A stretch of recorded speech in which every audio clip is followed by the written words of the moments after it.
কৈলাসহরের গোলধারপুর রুদ্রসিংহ দ্বাদশ শ্রেণী বিদ্যালয়ে সোমবার থেকে শুরু হয়েছে এনএসএস ইউনিটের বিশেষ শিবির। এদিন শুরুতে প্রদীপ প্রজ্বলন করে 7 দিনব্যাপী প্রশিক্ষণ শিবিরের সূচনা করেন অতিথিরা। এরপর উদ্বোধনী নৃত্য ও সঙ্গীত পরিবেশন করেন ছাত্রছাত্রীরা।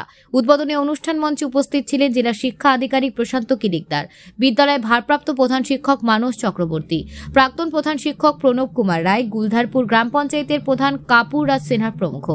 এদিন স্কুলের একাদশ ও দ্বাদশ শ্রেণীর এনএসএস ইউনিটের ছাত্রছাত্রীদের নিয়ম শৃঙ্খলা ছিল চোখে পড়ার মতো। জানা গেছে, এনএসএস ইউনিটের প্রোগ্রাম অফিসার পলাশ মালাকারের নেতৃত্বে আগামীকাল এই গ্রামে একটি স্বাস্থ্য শিবির অনুষ্ঠিত হবে। বিবাহের ক্ষেত্রে প্রথম স্থানে আছে, এটা একটা ভয়ঙ্কর একটা ব্যাপার। তো এটাও দেখো, এটা একমাত্র আমাদের সমাজের যে জাগরণটা বা জাগরুকতা, গার্জিয়ানের যে সমাজের যারা মুরব্বী আছেন বা গার্জিয়ান আছেন তাদের অজ্ঞতার কারণেই এই সমস্ত সমস্যাগুলো হচ্ছে।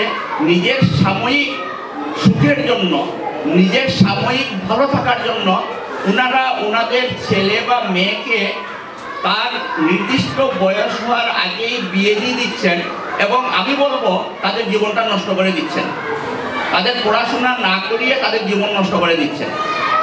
তো সেখানে এনএসএস একটা বিশাল ভূমিকা নিতে পারে।